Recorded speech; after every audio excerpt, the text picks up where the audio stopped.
بسم الله الرحمن الرحيم.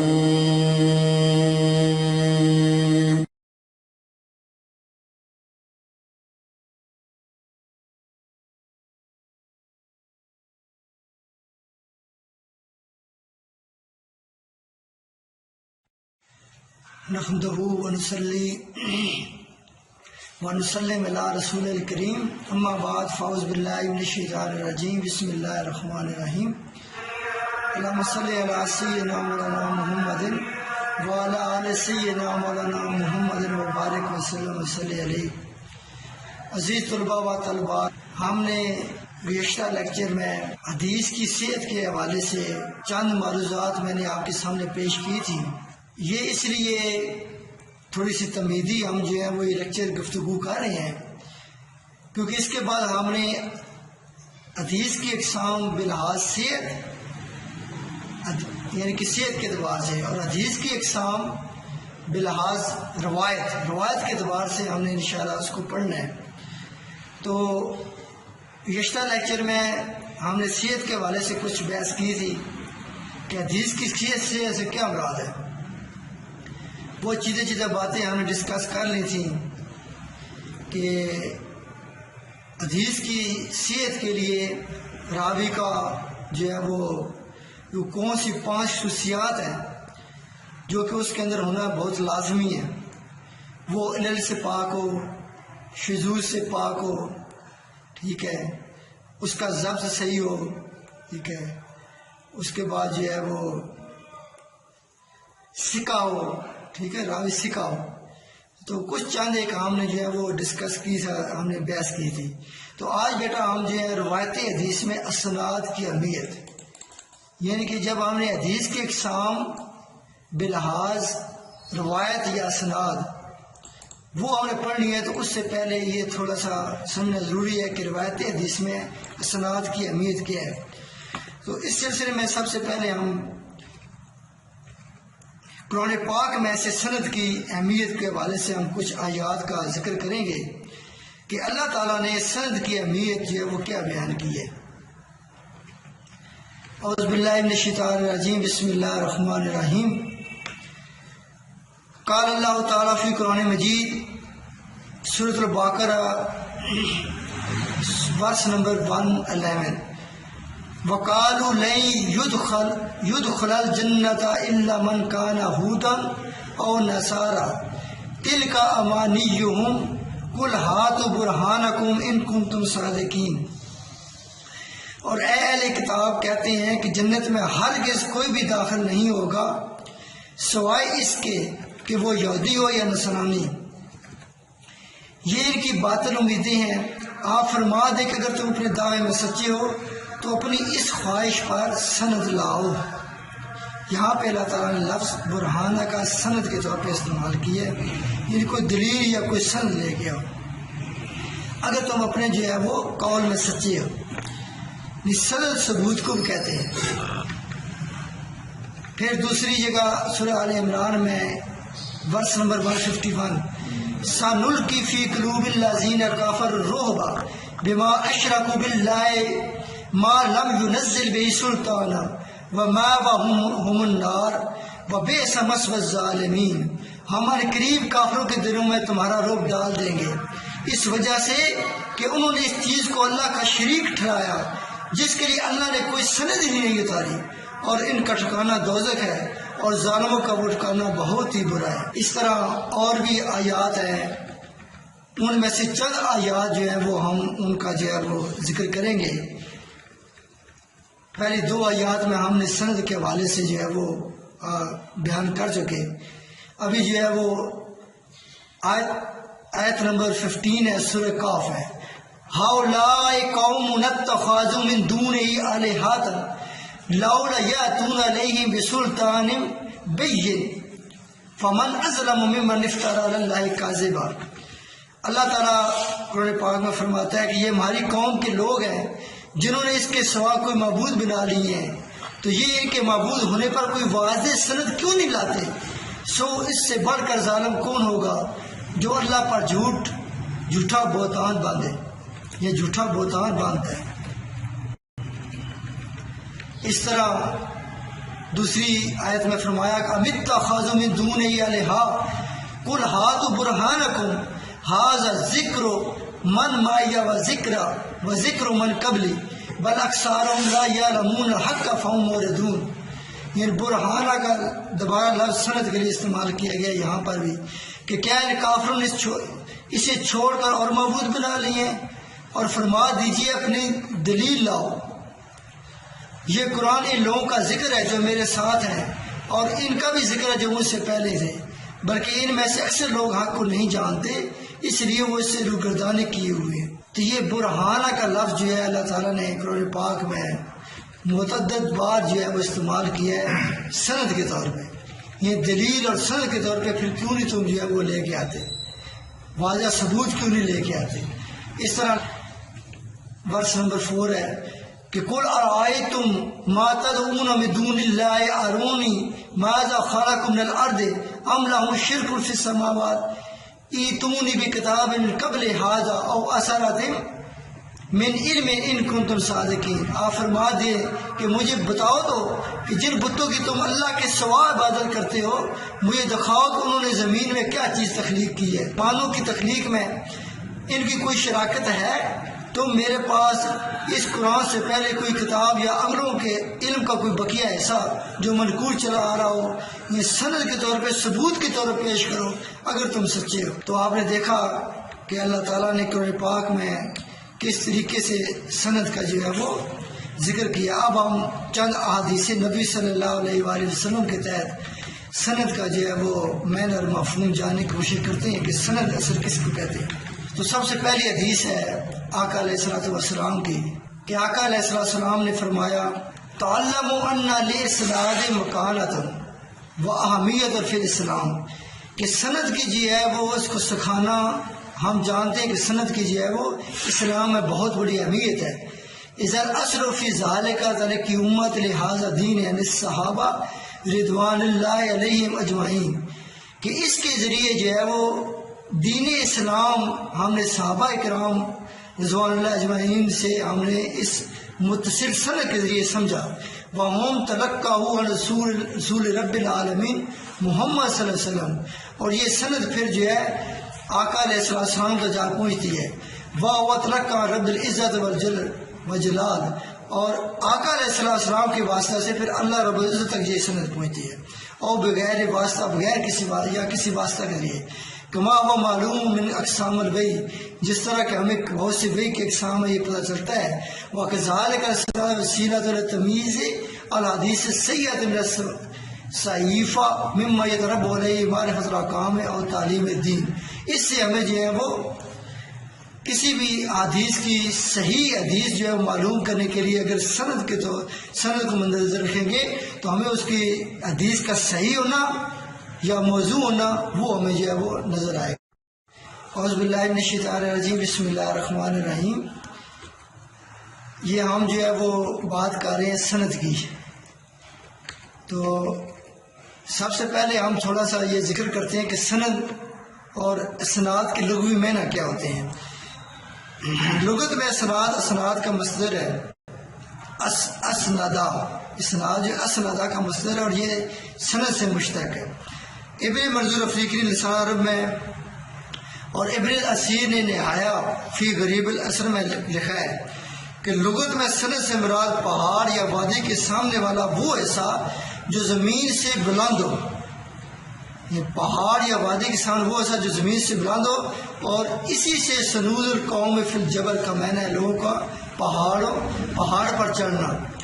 علامہ ابن جوزی غریب الحدیث میں زمخشری سے الفائق فی غریب الحدیث والاثر میں، ابن منظور فی السرار میں، اور ملا علی قاری نے عمدہ القاری میں لکھا ہے کہ سند کا لغوی معنی بلند ہونا ہے. جیسا کہ کہا جاتا ہے کہ فلاں شخص پہاڑ کی بلندی پر چڑھا. اس طرح امام جوہری نے الصحاب فی لغت میں، فیروز آبادی نے القاموس محیط میں، اور مرتضیٰ زبیدی نے تاج العروس میں لکھا ہے کہ سند سے مراد پہاڑ کا وہ بلند حصہ ہے جو آپ کے مقابل ہو اور دامن پہاڑ سے بلند ہو. فلاں سند کا مطلب یہ ہے کہ فلاں قابل اعتماد ہے، اور سند تو الی شیء اسند السنودا استندت کا مطلب ایک ہی ہے، یعنی میں نے کسی اور کا سہارا لیا، اور اسندت غیری کا مطلب ہے میں نے کسی اور کو سہارا دیا، بلندی پہ چڑھایا وغیرہ۔ اور حدیث کے باب میں اسناد کا مطلب یہ ہے کہ راویوں کا وہ سلسلہ جو حدیث کو اس قائل اول یعنی پہلے راوی تک پہنچانے والا ہو، اس کو بولتے ہیں سند۔ اب تھوڑی سی اس کی اصطلاحی معنی، یہ لغوی معنی تھا، اب اس کا ذرا تھوڑا سا جو ہے وہ اصطلاحی معنی دیکھتے ہیں۔ یہ سند اور سناد کے اصطلاحی معنی میں کیا ہے کہ امام سنانی نے تدید الافکار میں، امام حسین ابن عبداللہ طیبی نے اخلاصہ فی الاصول حدیث میں لکھا کہ سند سے مراد طریقے متن کے بارے میں خبر دینا ہے، اور یہ عربوں کے قول فلان ان سندوں سے ماخوذ ہے، جس کا مطلب ہے فلاں قابل اعتماد ہے۔ اسے سند کا نام اس لیے دیا جاتا ہے کہ الفاظ حدیث کی صحت اور ذوق میں اس پر اعتماد کرتے ہیں، اور سناد تو اس سے مراد حدیث کو اس کے قائل اول یعنی پہلے راوی تک پہنچانا، اور بعض اوقات یہ دونوں الفاظ یعنی سند اور سناد ایک دوسرے کی جگہ پر بھی استعمال۔ سند کا مطلب آگے متن حدیث کے طریق کے بارے میں خبر دینا ہے کہ وہ متن کن کے راوی سے ہم تک پہنچا ہے، اور یہ مفہوم یا سند و ماخوذ ہے، اور اس سے مراد وہ جگہ ہے جو دامنے کو سے، یہ دیکھیں دامنے کو سے بلند ہو، کیونکہ مسند سند بیان کرنے والا، مسند سے کہتے ہیں جو سند بیان کرنے والا ہوتا ہے، اس سند کو اوپر قائل تک پہنچاتا ہے اور بلند کرتا ہے۔ یا یہ عربوں کے قول فلان و سند، فلاں قابل اعتماد ہے سے ماخوذ ہے، چنانچہ متن حدیث کے طریق کے مقام کے بارے میں خبر دینا سند کہلاتا ہے، کیونکہ الفاظ حدیث کی صحت اور ذوق کے بارے میں اس حدیث پر سند پر اعتماد کرتے ہیں، اور رہا سناد تو اس سے مراد حدیث کو اس کے اصل قائل تک پہنچانا۔ محدثین اسناد اور سند کو ایک ہی معنی میں استعمال کرتے ہیں۔ تو یہ تھوڑی سی ہم جو ہے وہ ہم نے اس کی اصطلاحی طور پہ اس کو جو ہے وہ پڑھ لیا ہے کہ اصطلاحی پر سناد کا معنی ہے متن حدیث کا طریق راویوں کا سلسلہ بیان کرنا، لیکن بعض علماء کرام نے سند سناد کے مابین کوئی فرق نہیں کیا، جیسا کہ امام سیوطی نے الفیۃ الحدیث میں لکھا ہے کہ سند متن کے طریق کے بارے میں خبر دینا، اور ایک گروہ محدثین کے سند کی طرح سناد کی طرح ہے، یعنی یہ دونوں مترادف ہیں اور ایک ہی معنی ہے۔ اس طرح حدیث میں مسند وہ حدیث ہے، امام ابو منصور محمد بن احمد الازری تہذیب اللغہ میں لکھتے ہیں کہ جس کی سند حضور نبی اکرم صلی اللہ علیہ وسلم تک مرفوع ہونے تک متصل ہو، اور مرسل اور منقطع وہ حدیث ہے جس کی سند متصل نہ ہو، یعنی مرفوع حدیث وہ ہے جس کی سند آقا علیہ السلام تک متصل ہو۔ متصل کا معنی ہوتا ہے بیٹا جڑی ہوئی، یعنی اس کے کوئی جو ہے وہ راوی جو ہے وہ مس نہیں ہوتا، وہ سند ٹوٹتی نہیں ہے، بغیر کسی مطلب ہے کہ ٹوٹے وہ سند آقا علیہ السلام تک پہنچے تو اس کو کہتے ہیں مرفوع حدیث۔ اور مرسل اور منقطع حدیث وہ ہوتی ہے جس کی سند متصل نہ ہو، یعنی وہ جڑی، اس میں بیچ میں کچھ راوی جو ہے وہ غائب ہو جائے، سند یعنی کہ ٹوٹ جائے، ٹھیک ہے، اس کو کہتے ہیں ہم مرسل اور منقطع۔ امام سخاوی نے فتح المغیث میں لکھا ہے کہ متصل السناد وہ حدیث ہے جس کی سند سالم یعنی انقطاع سے محفوظ اور مکمل ہو، یعنی کوئی ٹوٹی ہوئی اس میں کوئی غائب نہ ہو، جیسا کہ ہمارے شیخ نے شرح نخبہ میں لکھا ہے متن تک پہنچانے والا راستہ سند کہلاتا ہے۔ اور انہی سے ایک دوسرے مقام پر یہ قول منقول ہے کہ سند سے مراد متن کا طریق بیان ہے۔ اور متن کسے کہتے ہیں؟ سند کے بارے میں تو آپ کو پتہ چل گیا، تو آپ تھوڑا سا متن کے بارے میں کہ متن سے مراد کیا ہے۔ روان مسلم ابو یعلا الحاکم، یہ آقا علیہ السلام کے حدیث مبارکہ ہے، ٹھیک ہے۔ ان ابو ہریرہ رضی اللہ عنہ رسول اللہ صلی اللہ علیہ وآلہ وسلم انہ قال سیکون فی آخر امتی اناس یحدثونکم ما لم تسمعوا انتم ولا اباؤکم فایکم فایہم، کہ حضرت ابو ہریرہ سے روایت کرتے ہیں کہ آقا علیہ السلام نے فرمایا میری امت کے آخری زمانہ میں لوگ تم میں سے ایسی موضوع حدیث بیان کریں گے جنہیں نہ تم سے سنا ہوگا اور نہ تمہارے باپ دادا نے، لہذا تم ایسے لوگوں سے دور رہنا۔ پھر فرمایا فی روایت انو کالا کالا رسول اللہ صلی اللہ علیہ وسلم یکون فی آخر زمان دجالون کذابون یاتونک من الحدیث بما لم تسمعوا انتم ولا اباکم فایکم فایہم لا یضلونکم ولا یفتنونکم۔ روایت مسلم احمد ہے۔ ایک اور روایت میں حضرت ابو ہریرہ رضی اللہ عنہ بیان کرتے ہیں کہ رسول اللہ صلی اللہ علیہ وسلم فرمایا کہ آخری زمانہ میں بہت سے جھوٹے دجالوں کا ظہور ہوگا، وہ تمہارے پاس ایسی موضوع حدیث لے کر آئیں گے جنہیں نہ تم نے سنا ہوگا اور نہ تمہارے باپ دادا نے، لہذا تم ان لوگوں سے دور رہنا کہ کہیں وہ تمہیں گمراہی اور فتنہ میں مبتلا نہ کر دیں۔ اس طرح فی روایت ایدن عنہ قال رسول اللہ صلی اللہ علیہ وسلم یعمل هذا العلم من كل خراف عدو له ينفون عنه تعریف الغالین والانتحال المبتلین وتاویل الجاہلین۔ فرمایا کہ آقا علیہ السلام نے فرمایا کہ حضرت ابو ہریرہ رضی اللہ عنہ سے روایت ہے کہ آقا علیہ السلام فرمایا کہ اس علم حدیث کو بعد آنے والوں میں سے صرف انصاف پرور لوگ ہی حاصل کریں گے، وہ اس سے غلو کرنے والوں کی تعریف، باطل پرستوں کے غلط انتصاب اور جولا کی غلط تعویلوں کو ختم کریں گے۔ اس طرح عن علی بن ابی طالب رضی اللہ عنہ قال رسول اللہ صلی اللہ علیہ وسلم اذا کتبتم الحدیث فاکتبوا بالاسنادہ فان یک حقا کنتم شرکاء فی الاجر وان یک باطلا کان وزرہ علیہ۔ یہ روایت قزوینی المصوانی ابن ساکر حضرت علی بن ابی طالب نے روایت کرتے ہیں کہ آقا علیہ السلام نے فرمایا جب تم حدیث لکھو تو اسے اس کی سند کے ساتھ لکھا کرو، بس اگر وہ حق ہوا تو اس کو جو ہے کیا اس کے آگے پہنچانے کے اجر میں شریک ہو جاؤ گا، تو تم اس کے آگے پہنچانے کے اجر میں شریک ہو جاؤ گے، اور اگر باطل ہوا تو اس کا بوجھ تم پر نہیں، اسے بیان کرنے والے پر ہو۔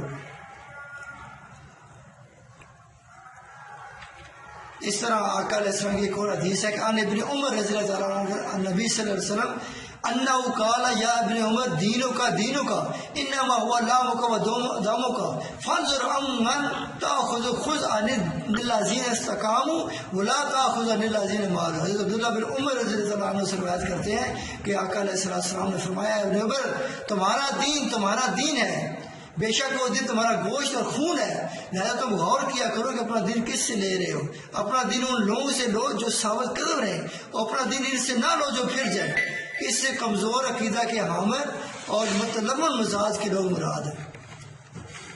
یعنی کہ دین کا علم آپ ایسے لوگوں سے حاصل کریں جو کہ واقعی جو ہے وہ وہاں ایک سند رکھتے ہوں اور علم کے اوپر جو ہے حجت رکھتے ہوں، علم قرآن و حدیث ہے یا جو بھی فقہ کا علم ہے کوئی بھی علم ہے، احکام القرآن ہے، قصص القرآن ہے، تو وہ اس کو پوری سند رکھتے ہوں، پھر ان سے علم حاصل لینا چاہیے جو راسخ فی العلوم ہو۔ یعنی کہ راسخ فی العلوم کا مطلب یہ وہ مضبوط ہو، اس میں جو ہے ان کا ضبط مضبوط ہو، علم میں جو ہے وہ روایت لیتے بھی ہو، روایت آگے جو ہے وہ بیان بھی کرتے ہو۔ پھر خطیب بغدادی نے روایت کی ہے کہ فی روایت ابی سقینہ مجاش بن قطبہ قال سمیت عن علی بن ابی طالب وفی مسجد الکوفہ یقول انظر عما تاخذون هذا العلم فانما هو الدین۔ ایک روایت ابو سقینہ مجاش بن قطبہ سے مروی ہے کہ انہوں نے حضرت علی بن ابی طالب رضی اللہ عنہ کو کوفہ کی مسجد میں یہ فرماتے ہوئے سنا، غور کرو کہ تم کس شخص سے اپنا یہ علم حدیث کر رہے ہو، حاصل کر رہے ہو، کیونکہ یہ کوئی عام علم نہیں بلکہ دین ہے، یہ خاص علم ہے، دین ہے، اور اس میں جو ہے وہ دین کا علم جس سے حاصل کر رہے ہو اس کو بھی خاص ہونا چاہیے۔ اس طرح یہ دوسرے کا روایت کی ہے قال ان هذا العلم دین فانظروا اما تاخذون دینکم۔ امام بن سیرین تابعی فرماتے ہیں یہ علم حدیث دین ہے، لہذا تمہیں دیکھنا چاہیے تم کس شخص سے اپنا دین جو ہے حاصل کر رہے ہو۔ امام مسلم روایت کرتے ہیں کہ وقد راوی الامام ابن ابی شیبہ قول الامام ابن سیرین لفظہ ان هذا العلم دین فانظروا اما تاخذونه، یعنی یہ بے شک یہ علم حدیث دین ہے، لہذا غور کیا کرو تم اپنا دین کس سے لیتے ہو۔ پھر فرمایا قال الاسناد من الدین ولولا الاسناد لقال من شاء ما شاء۔ حضرت عبداللہ بن مبارک فرماتے ہیں کہ سند حدیث جو ہے امور دین میں سے ہے، اگر اسناد نہ ہوتی تو ہر کوئی اپنی مرضی سے جو چاہتا کہتا پھرتا۔ اس طرح امام مسلم نے روایت کیا ہے کہ الاسناد عندی من الدین لولا الاسناد لقال من شاء ما شاء فاذا قیل له من حدثك بقی. امام ترمذی نے ان الفاظ کا امام عبداللہ بن مبارک کو روایت کیا ہے کہ میرے نزدیک کا سند امور دین میں سے ہے، اگر سند کا علم نہ ہوتا تو ہر کوئی جو چاہتا کہتا پھرتا. کسی راوی سے جب کہا جاتا ہے تجھے کس نے بیان کیا ہے تو وہ اس طرح اپنی مرضی سے کچھ کہنے سے رک جاتا ہے. اس طرح فرمایا قال ابن مبارک لولا الاسناد لا ذهب الدين ولا قال امرؤ من شاء يقول ولكن اذ قلت امن بقی. فرمایا ماں بیکری بن حجر طریق سے عبداللہ بن مبارک کے قول تخریج کی ہے. انہوں نے فرمایا اگر علم اسناد نہ ہوتا تو دین ضائع ہو جاتا اور ہر شخص جو کہتا پھرتا، لیکن جب اس سے پوچھتا یہ سب کچھ کس سے اخذ کر ہے تو وہ لاجواب ہو جاتا. اس طرح عبداللہ بن مبارک ایدر قال بیننا و بین القوم القوائم یعنی اسناد. امام مسند عبداللہ بن مبارک کا قول ان الفاظ سے روایت کرتے ہیں کہ ہمارے یعنی محدثین اور لوگوں کے درمیان سند حدیث کے ستون ہے، سند حدیث کے ستون ہے. اس طرح فرمایا قال طلب الاسناد المتصل من الدین. خطیب بغدادی عبداللہ بن مبارک سے روایت کرتے ہیں، انہوں نے فرمایا متصل سند کا طلب کرنا دین میں سے ہے. تو آپ نے بیٹا دیکھا کہ یہ حدیث مبارکہ کی روشنی میں کچھ حدیث ہم نے تذکرہ کی اور متن اور سند کی اہمیت کو ہم نے جو ہے سمجھنے کی کوشش کی. تو اب جو ہیں وہ کہتے ہیں اسناد امت محمدیہ کی خصوصیت میں سے، یعنی کہ آپ جو لوگ ہیں، ہم جو لوگ ہیں، یہ امت محمدیہ کہلاتے ہیں. ٹھیک ہے، تو فرمایا گیا کہ یہ ان کی جو ہے وہ خصوصیت میں سے ہے. ٹھیک ہے. عن ابی بکر محمد بن احمد قال بلغانی ان اللہ خص هذه الامه بثلاثه اشیاء لم یؤت من قبلها الاسناد والانساب والاعراب. ابو بکر بن احمد سے مروی کو فرماتے ہیں مجھ سے یہ بات پہنچی ہے کہ اللہ تعالیٰ نے اس امت کو 3 اشیاء کے ساتھ خاص کیا ہے. کتنی اشیاء کے ساتھ؟ 3 اشیاء کے ساتھ جو اس نے اس سے پہلی امت کو عطا نہیں کی، جو وہ صرف امت محمدی کو عطا کی ہیں. ایک ہے علم الاسناد، دوسرا ہے علم الانساب اور تیسرا ہے علم الاعراب.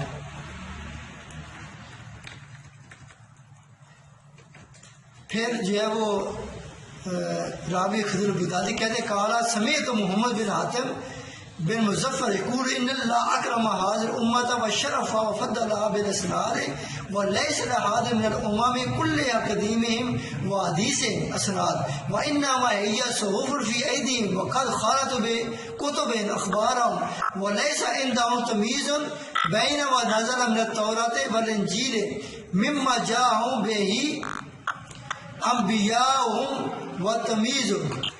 بسم اللہ الرحمن الرحیم. اعوذ باللہ من الشیطان الرجیم. بسم اللہ الرحمن الرحیم. اچھا، ہم یہ ذکر کر رہے تھے خطیب بغدادی جو ہیں انہوں نے اپنی براہ راست سند سے ابو العباس محمد بن عبد الرحمن دغولی سخسی سے روایت کیا ہے کہ وہ بیان کرتے بے شک اللہ تعالیٰ اس امت کو عزت و شرف بخشا. امت محمدی کی بات ہو رہی ہے اور اسی علم اسناد کے ساتھ فضیلت عطا فرمائی. تمام قدیم اور جدید امتوں میں سے کسی کے ہاں بھی علم اسناد نہیں تھا، بلکہ ایک کے ہاتھوں میں صرف صحیفے ہوتے تھے جنہوں نے اپنی کتاب میں اپنی مرضی کی خبروں کے ساتھ خلط کر دیا. اہل کتاب کے انبیاء کرام پر نازل ہونے والی اصل تورات، انجیل اور دیگر کتب و صحائف میں غیر ثقہ وغیرہ مستند لوگوں سے لی گئی ہیں. روایات میں کوئی فرق نہیں کیا جا سکتا، جبکہ یہ امت محمدیہ احادیث کو ایسے ثقہ راوی سے لیتی ہے جو اپنے ثقہ کہتے ہیں بیٹا قابل اعتبار، جو اپنے زمانے معروف ہو اور صدق و امانت میں بھی مشہور ہونے کے ساتھ ساتھ اپنی انہی جیسی صفات کے عملین سے روایت کرنے والا ہو. پھر امت محمدیہ کے علماء محدثین کی یہ بھی صفت ہے کہ وہ اخذ و نقل روایت میں بہت زیادہ بحث و تمیز کرتے ہیں، یہاں تک وہ سب سے زیادہ حافظے والے، سب سے زیادہ ضبط والے اپنی نسبت اوپر جو ہے کہ علماء سے زیادہ مجالس رکھنے والے سے روایت کرتے ہیں. سمجھ آ گئی. پھر قال ابن صلاح الاسناد خصیصۃ فاضلۃ من خصائص هذه الامه وسنۃ باللغات من السنن المؤکدہ. یعنی کہ ماں ابن صلاح نے کہا کہ اسناد اس امت کی خصائص میں سے ہے، اسے ایک فضیلت اور ایک خصوصیت اور سنن موقدہ میں سے ایک بلند درجہ سنت ہے۔ یہ امت محمدیہ کی فضیلت بیان کی ہے کہ انہیں جو ہے وہ اسناد کا جو ہے وہ انہیں اسناد عطا کی گئی ہیں۔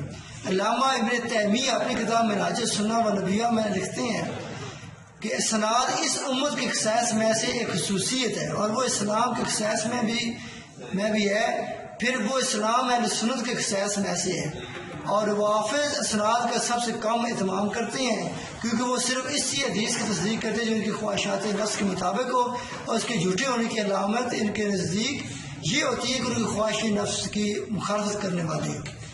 تو یہ امت محمدیہ کے حوالے سے میں نے کچھ چند احادیث آپ کے سامنے بیان کی کہ آقا علیہ السلام نے اس امت محمدیہ کو جو ہے وہ فضیلت بخشی ہے۔ اب تھوڑا سا جو ہے وہ ہم یہاں بحث کریں گے کہ رسول اللہ صلی اللہ علیہ وسلم کی احادیث سے سکہ راوی روایت کرے۔ سکہ راوی کہتے ہیں جو قابل اعتبار ہو۔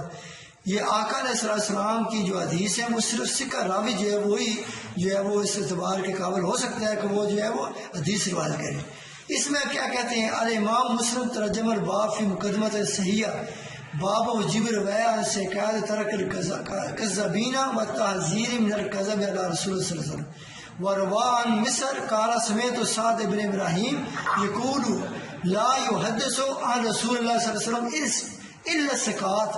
امام مسلم اپنی صحیح مقدمے میں ایک باب ان الفاظ سے قائم کیا ہے کہ سکہ راویوں سے روایت کرنے اور جھوٹے راویوں سے اجتناب کے واجب ہونے اور رسول اللہ صلی اللہ علیہ وسلم کو جھوٹ بولنے سے ڈرانے کا باب ہے۔ امام مسلم مصر سے روایت کرتے ہیں، وہ کہتے ہیں کہ انہوں نے، اب ہم یہ بحث کر رہے ہیں کہ آقا علیہ السلام کی جو حدیث ہے وہ کوئی ایسا آدمی نہ جو روایت کرے جو جھوٹ بولنے والا بے ایمان ہو اور اسلام دشمن ہو، کیونکہ جو جھوٹ بولتا ہے، بے ایمانی کرتا ہے، دھوکہ کرتا ہے، وہ اسلام دشمن ہوتا ہے۔ اور دین کے علم میں، دین کے اس کے حدیث کے باب میں وہ بندہ جو ہے وہ سکہ نہیں کہلاتا۔ اگر وہ سکہ نہیں ہے تو اس کو حدیث روایت کرنے کی اس کو جو ہے کوئی اجازت نہیں ہے۔ تو ایک روایت میں سعد ابراہیم بن عبد الرحمن بن عوف بیان کرتے ہیں کہ رسول اللہ صلی اللہ علیہ وسلم کی حدیث صرف سکہ راوی روایت کرے اور اس کے علاوہ کوئی دوسرا بندہ جو ہے وہ اس کو روایت نہ کرے۔ اس طرح یہ یزید بن ہارون قال یزید بن ہارون لا یجوز حدیث الرجل حتی تجوز شہادتہ۔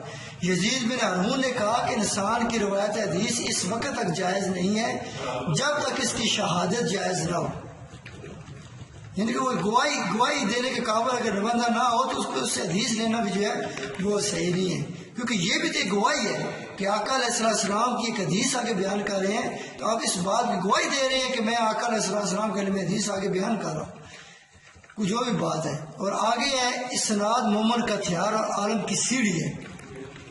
اسناد کے بارے سے ہم آج بحث کر رہے ہیں کہ امام بیہقی نے سفیان بن عینہ سے امام ابو عبداللہ محمد بن حدیث شافعی کی روایت بیان کی ہے کہ وہ فرماتے ہیں کہ ایک دن امام ظاہری نے مجھے ایک حدیث روایت کی، میں نے کہا اس کو بلا اسناد بیان کرو، تو امام ظاہری نے کہا کیا تم سیڑھی کے بغیر چھت پر چڑھنا چاہتے ہو؟ یعنی انہوں نے سند کی اہمیت کو واضح کیا۔ جس طرح چھت کے اوپر بغیر سیڑھی کی چڑھا نہیں جا سکتا، اس طرح بغیر کسی سند کے جو ہے وہ کوئی حدیث بیان کی نہیں جا سکتی۔ خطیب بغدادی عبداللہ بن مبارک سے روایت کرتے ہیں کہ انہوں نے فرمایا کہ امور دینیہ کو بغیر اسناد کے طلب کرنے والے شخص کی مثال اس شخص کی ہے جو بغیر سیڑھی کی چھت پر چڑھنا چاہتا ہے۔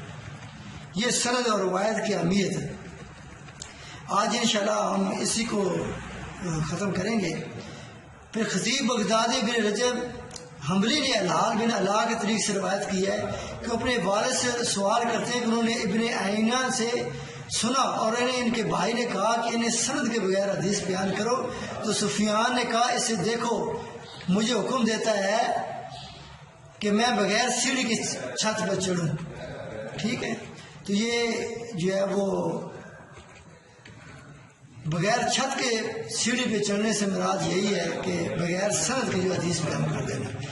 آپ جو کہتے ہیں اعلی سند کی فضیلت، یہ سب سے جو اعلیٰ سند ہوگی اس کی سب سے جو فضیلت ہے۔ اس میں ایک چند حدیثیں ہم دیکھ لیتے ہیں کہ قال الامام احمد بن حنبل طلب الاسناد اعلی سنت و امن سلف، کہ اعلی سند کا طلب کرنا سلف صالحین کی سنت ہے،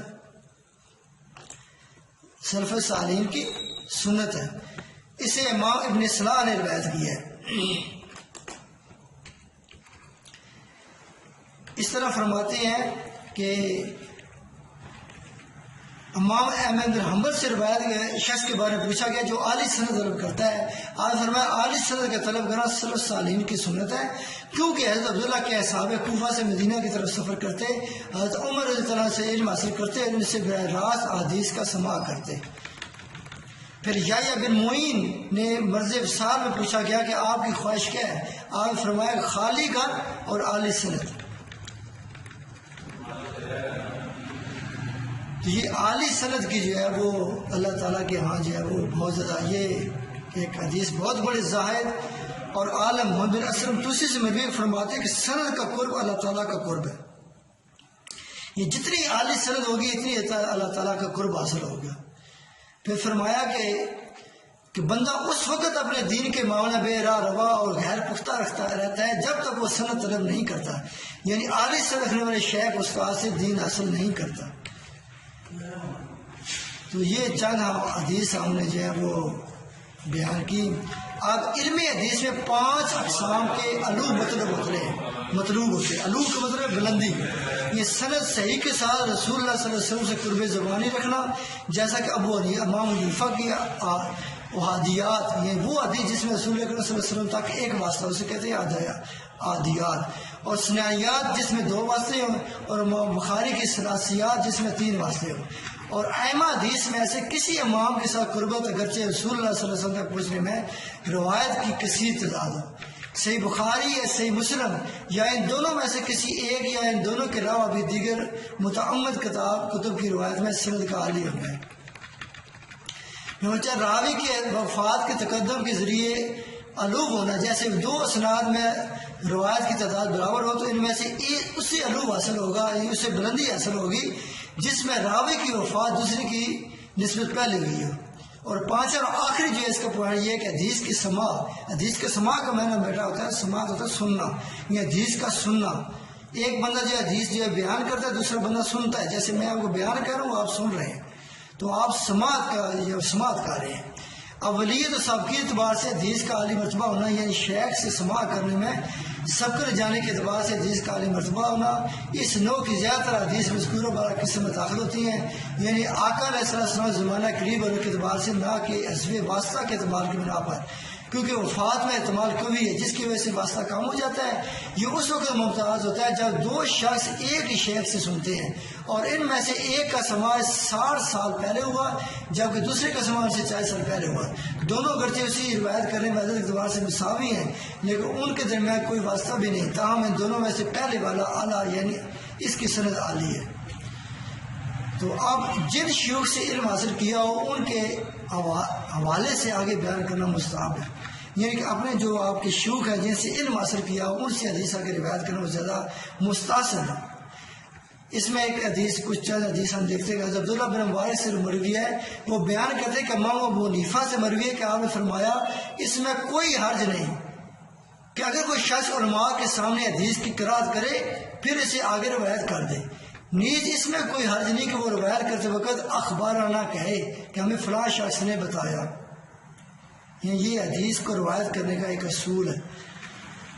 پھر فرمایا خطیب دائر خالد بن خداش سے روایت کیا کہ وہ بیان کرتے ہیں کہ جب میں نے حضرت مالک بن انس کو الوداع کیا تو انہوں نے مجھے فرمایا اللہ تعالیٰ سے ڈرتے رہو اور اس چیز پر دھیان کرو، یہ شان یعنی علم حدیث کس سے لے رہے ہو۔ آپ کو بیٹا سمجھ آ گئی کہ حدیث کے لیے جو ہے ہمیشہ جو ہے وہ شیوخ جو ہے وہ اعلیٰ تعلیم یافتہ ہونا چاہیے۔ پھر ابھی یہ صرف اہل سنت شیوخ سے علم سے اخذ علم کی تاکید اور سے اخذ علم کی ضرورت سے بات، یعنی اہل سنت جن کا مذہب ہو۔ امام محمد بن سیرین فرماتے صرف ایک حدیث اس میں ہم روایت بیان کریں گے کہ پہلے لوگ سند حدیث کی تحقیق نہیں کیا کرتے تھے، لیکن جب فتنہ کا دور آیا تو لوگ حدیث کی اسقاط معلوم کرنے کے لیے مطالبہ کرتے کہ ہمیں اپنے رجال حدیث کے نام بیان کرو. جس حدیث کی سند میں اہل سنت راوی ہوتے اس سے مروی حدیث کو لے لیا جاتا، اور جس کی سند میں اہل بدعت ہوتے اس کی سند حدیث کو نہ لیا جاتا. اس طرح امام مسلم سے روایت کرتے ہیں کہ پہلے زمانے لوگ اسناد کی صحت کے بارے میں نہیں پوچھتے تھے، ٹھیک ہے، یہاں تک کہ وضع حدیث کا فتنہ در آیا. جب یہ فتنہ در آیا تو لوگ اسناد کے پوچھنے لگے تاکہ اہل سنت کی حدیث کو آگے روایت کیا جائے اور اہل بدعت کی حدیث کو ترک کیا جائے. تو یہ اہل سنت والجماعت سے جو ہے وہ حدیث کو آگے روایت بیان کرنا، یہ اس میں سے ہم نے ایک دو حدیثیں جو پڑھی ہیں.